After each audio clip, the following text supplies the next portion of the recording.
Good evening. Welcome to California Today. I'm David Zhang. Here is a preview of some of today's top stories. Southern California is celebrating their Fleet Week just in time for the Memorial Day weekend. NTD hears more from aboard a Navy ship. It's a long weekend and means time to travel with the friends and family. Airports are anticipating a busy Friday ahead of the holiday. As people travel, authorities are reminding people to be safe when playing near waterways. Rivers swollen from the winter storms are fast, cold, and dangerous. The holiday that's known as the official kickoff to summer is upon us, and your holiday plans may already be set in place. But it's not too late to lift anchor, change course, and steer yourself over to the port of Los Angeles for a new way to celebrate a very meaningful holiday. NTD's Christina Corona has the story. It's the Memorial Day holiday weekend, and like you, I enjoy a good family barbecue, going to the beach, or watching a parade. But this year, how about experiencing the holiday on an authentic, working U.S. Navy warship? Massive military ships, guided tours, and a variety of aircraft. If that floats your boat, then navigate yourself down to the South Bay this weekend for something called Fleet Week. To learn more about the event, we spoke with Ensign Lacey Burkett, a public affairs officer with the U.S. Navy. So Fleet Week is a celebration of the sea services. We're going to have sailors, Coast Guard men, as well as Marines. We have our ships here, and it's basically just a chance for us to interact with the local community of LA. Burkett gives us a brief explanation of the type of ship we're on, as well as why people should come down for a visit. So this is the USS Princeton. It is a Ticonderoga class guided missile cruiser, and what this ship is utilized for is to defend the aircraft carriers when at sea. So this is the time for the local community of LA to interact with the sailors of the United States Navy, the Marine Corps, and the Coast Guardsmen. This is a time for them to see the faces that are actively defending their country.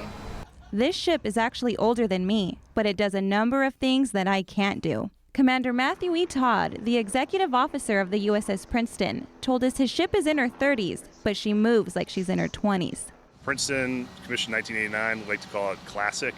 It's a little bit older. The LCS has a shallower draft, so it's able to get into shallower waters, and it's got faster speeds as well.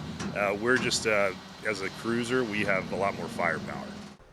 It takes more than a skeleton crew to keep the ship up, running, and ready for action. We'll have up over 370 sailors, and that includes an air crew, because we'll embark helicopter squadron on board, a detachment.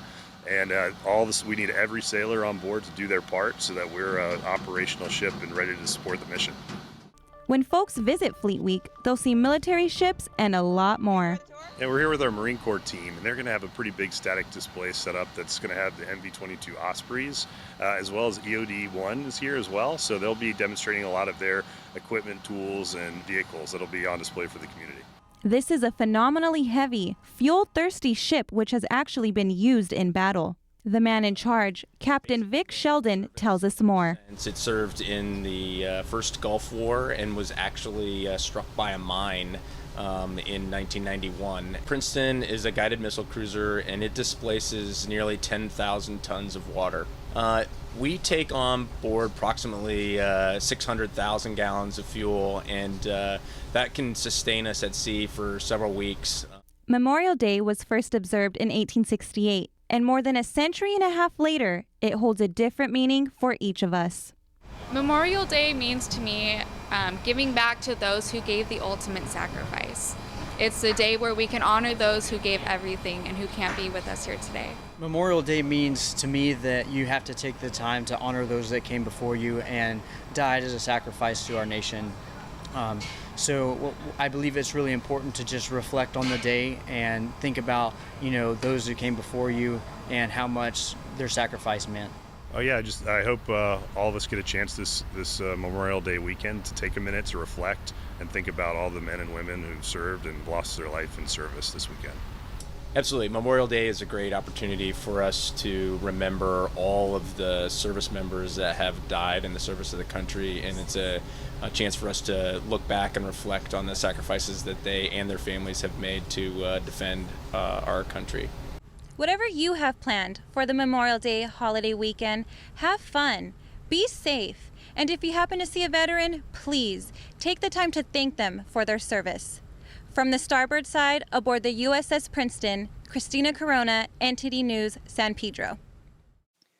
Speaking of Memorial Day weekend, it's travel season again. Airports are preparing for the busiest Friday before Memorial Day weekend in years. This Memorial Day weekend, the San Diego International Airport says this would be their busiest summer travel season since 2019. According to the San Diego County Regional Airport Authority President and CEO, we are already seeing about 12% increase in passenger volumes compared to last year, and these numbers will only grow after this weekend. 5 years ago, the airport wasn't anything like it. But our plane seems to be on time. Yeah, so that's always good. Way more expensive domestically, way more expensive. I looked at flights internationally. It's actually cheaper to fly internationally and to stay at a hotel internationally than it was domestically. So definitely a lot pricier than I expected. Similarly, the San Francisco International Airport is also expecting to have over 140,000 people traveling in total. Airports recommend checking flight status, making parking reservations, getting dropped off or using rideshare, and following signs. We got here a few hours early because we expected it to be a bit busy. As soon as the 24-hour check-in hit, I immediately jumped on it. I received a text message from the airline carrier, and then I kept on checking when I woke up this morning if it was on time, and I also made sure that I was 2 hours ahead before I go through TSA pre-check. AAA projects over 42 million Americans to travel this Memorial Day weekend. About 3.4 million people could fly to their destinations, an 11% increase over last year. Now, for those who plan to explore the great outdoors this holiday weekend, law enforcement officials throughout the state are urging the public to stay safe when recreating in many of the state's swollen rivers. They say the amount of people they have rescued this year so far is the same amount of people they will rescue in an entire year. The Sacramento Fire Department, which conducted swift water rescue training this week, says so far this spring, they have already rescued 20 people struggling in the currents of the American River. So last year, we were just a little over 20 water rescues for the entire year, and this year already, we're already at 20. Since April, at least 7 people have drowned after entering various rivers throughout the state, including the American River near Sacramento. Yeah, so this year we're seeing higher water, faster water, and colder water. We're seeing a lot of people not wearing life jackets. That's our big message this year, is put a life jacket on. With this higher water, you can see snags out there. There's more of that from the surface that you cannot see. Just last weekend, 2 children, ages 4 and 8, were swept away and drowned after wading into the Kings River near Fresno. Rivers are currently running extremely fast and cold due to rapid snowmelt in the Sierra Mountains after the state's historic winter storms. Mainly jurisdictions that are up on the Sierras. I mean, you go up there and you look at some of those waterways. I mean, they're straight waterfalls. They're rushing down significant speeds. You just get near it and you get caught up in it, and you're probably going to be, a fatality bouncing off the rocks. Some counties have closed rivers to public use due to the dangerous conditions, including portions of the Merced and San Joaquin rivers. While most people are enjoying their long weekend, that's not the case for 2 agents of the Chinese Communist Party, or CCP. The Justice Department announced today that the agents are facing charges for a bribery scheme that tried to repress a meditation group called Falun Gong in the U.S. Both are California residents and were arrested for allegedly bribing a purported IRS agent. We'll provide more detail on this case as it develops. We'll take a short break now, but we have some insightful stories for you when we come back. NTD hears more about Applied Materials' recent billion-dollar investment announcement. An engineering expert shares her thoughts on the significance and impacts. And the musician takes playing classical music to another level outside.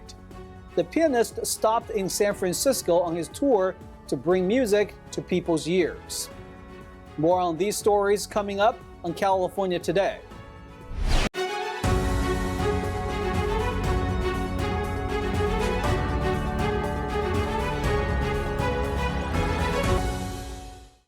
Welcome back to California Today. I'm your host, David Zhang. Silicon Valley is grabbing headlines these days. Santa Clara-based NVIDIA stock went up 25% yesterday, poised to become the world's first trillion-dollar chip firm. And Applied Materials recently announced a major investment to build the world's largest research facility to boost domestic semiconductor manufacturing. But why Silicon Valley? Why now? And what are the impacts? To answer these questions, I spoke to an engineering and STEM expert earlier this week to learn more.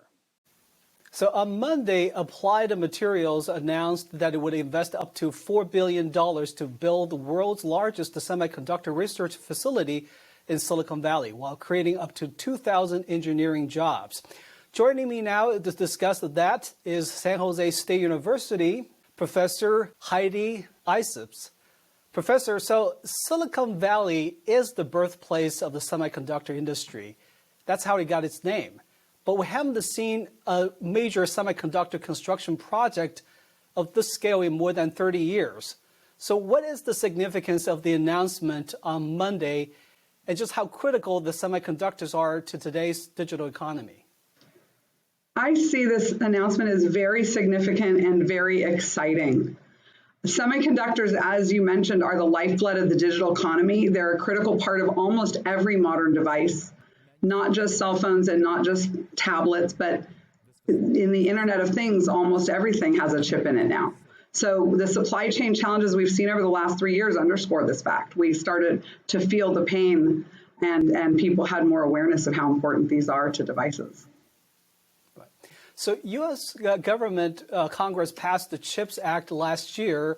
It's going to commit $56 billion. Do you think that's enough money to secure U.S.'s dominance in this space? That's the $56 billion question. In late July last year, the CHIPS Act committed more than $50 billion for domestic incentives. I think it's important. And I think it's exciting, but it's not clear whether that's enough. And this one company making this one announcement is a good start. But as you're hinting, it's not necessarily enough in and of itself, although it is very exciting for us locally here in Northern California to see this kind of commitment being made to our valley that, as you mentioned, is the birthplace of the chip industry. And so I do take it as a very good sign, and it is going to bring us jobs. So over the years, we have seen chip makers moving their factories to other countries. Now, this is not a manufacturing plant, right? This is actually a research facility. Exactly. And research is where everything starts. So I don't think it's enough as a nation for us to just benchmark what other countries are doing. That leads to incremental improvements or kind of playing a catch-up game in this race. I think we really need to find that leadership in the U.S., again, to find a sustainable long-term policy to accelerate the industry strategically for decades to come. Right. So this is just more than to address the supply chain issue we saw a couple of years ago with the used car prices skyrocketing, or more than just to relinquish U.S. dependence on Asian chip suppliers. This is more about a global race we currently have with other countries like China to secure dominance and technologically or even militarily in the coming decades. Absolutely. And what I would say is if you look at industry pundits and forecasters of market growth, some markets have naturally become saturated. PC market, tablets, smartphones, a lot of people have those, and those are quite saturated, which is why we've seen chip stagnation in those places. But there's other industries that we see as very exciting sources of growth. Automotive, industrial, aerospace, both civil and military, and IoT, as I mentioned before, the Internet of Things. These will all be sources of growth. Just to give you one data point, the automotive industry alone is forecasted to experience 13.8% growth in the coming year. So why Silicon Valley? Well, this is where it all started, and this is where there's the innovation mindset. And so even though, as you point out right now, this isn't a fab, this isn't going to be a production exercise, innovation and new research is where it's going to be at. And we have a very strong set of universities in the Bay Area, including San Jose State University, that are going to be, so I'm looking forward to the public-private partnerships that can come, and the basic science and the advanced science that's going to help get this done. All right, great. Well, thank you so much, Professor. Thank you so much for your time. And to wrap up the week and night, ever enjoy the classical music in a different way?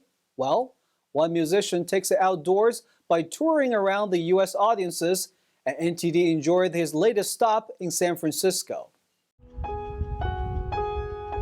This is not your average music concert.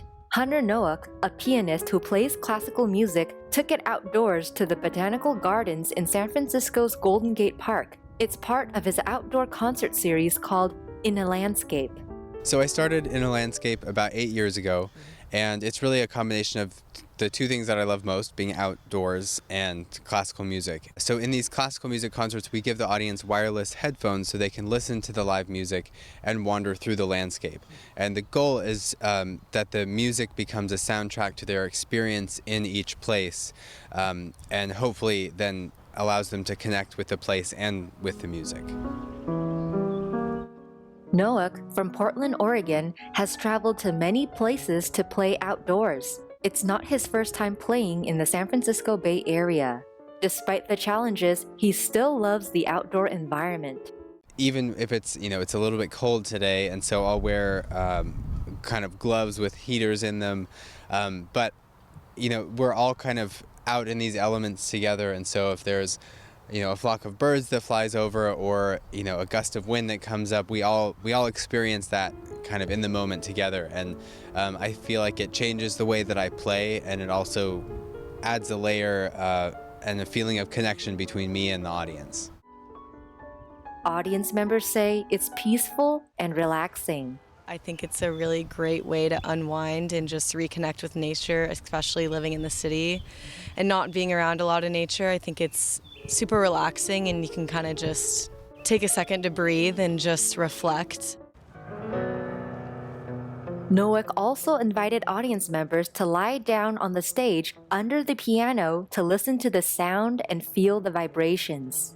I think what Hunter is doing in his philosophy is not only bringing music to the people in a broader audience and making it a venue that's accessible to everybody and that really incorporates nature. So it's beautiful to, experience it in a way where you have a more diverse audience and in a really beautiful atmosphere like Golden Gate Park. There's more of an exploration that happens with each place, and so I can think about maybe which piece works best in a place, and if we're by a river or by a lake, then I'll play Debussy's Reflections in the Water, and even looking out and seeing those reflections, seeing how the light dances on the water, that changes how I play the music, and it maybe opens it up in a way that I wouldn't have been able to think of if I were just in a practice room. I definitely want to do this again. I know he travels all over. My cousins actually saw him in Yosemite, which is awesome. So that's why we heard about it. But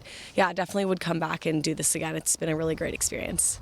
Audience members say they hope more people support the arts and people like Nowak, who presents them to the public in such a unique way. I hope that people find moments of magic by witnessing nature. And so I hope people feel inspired by nature. I hope people feel inspired by this music and just feel calm and hopeful, and maybe even daydream or wander around and just have some time and space to imagine. He has 45 upcoming concerts around the West, including in Oregon, Idaho, Montana, Utah, Wyoming, and Washington this summer. Now let's check in with NTD's Carlos Reyes for our sports roundup.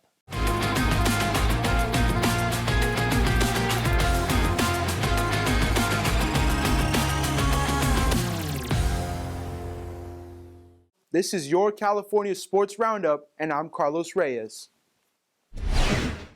6 San Francisco pitchers combined on a 4-hitter to pace the visiting Giants to a shutout victory over Milwaukee, spoiling Julio Teheran's return to the major leagues.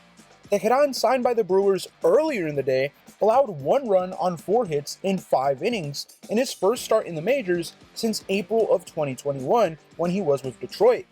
The Giants added 4 runs in the 8th inning off Tyson Miller to go in front 5-0. Jacob Junis, the third Giants pitcher, allowed 2 hits in 2 innings for the victory. Giants 5, Brewers 0. Rougned Odor capped a 5 RBI day with a 3-run homer with 2 outs in the 9th inning, and visiting San Diego rallied to beat Washington, taking the rubber contest of the 3-game series. Washington scored 5 runs in the 7th to take a 6-5 lead, but Jay Cronenworth and Juan Soto singled off Hunter Harvey to start the 9th. Harvey bounced back, striking out Xander Bogaerts and Matt Carpenter, but Odor had to ruin the party by crushing a fastball to the right for his 2nd homer in as many days. Drew Carlton pitched a scoreless 8th inning, and Josh Hader worked the 9th for his 3rd team save for San Diego, which had lost 5 consecutive series. Padres starter Blake Snell allowed 1 run on 4 hits in 5 innings. Joey Meneses, Dominic Smith, Jeimer Candelario, Kybert Reese, and Corey Dickerson each had an RBI for Washington. Padres 8, Nationals 6. In what promises to be a thrilling encounter, the San Jose Earthquakes are set to face off against FC Dallas in an electrifying MLS showdown at their home ground. As the anticipation builds, both teams are primed to leave their mark and secure a vital victory. With a rich history of intense matches between these two sides, fans can expect nothing short of a fierce battle as they witness a clash of the Titans on the pitch.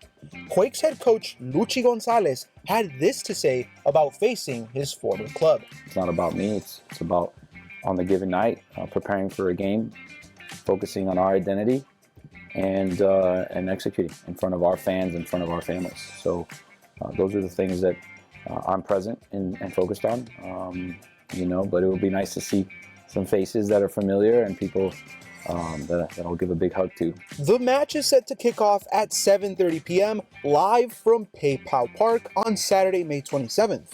Make sure to not miss the action as both of these teams battle it out for a crucial 3 points. That is it for today's Sports Roundup. I'm Carlos Reyes. Thank you for watching. Thanks, Carlos, and that's all we've got for you tonight. We would like you to join us again on California Today every weekday at 8 p.m. Make sure to check out our broadcasts at ntd.com/California-today. You can also find all of our top latest clips there, ready to share with friends and family. Send us a message on Facebook, Twitter, Instagram, Ganjin World, or through our email, california.today@ntd.com. I'm David Zhang. Have a great weekend.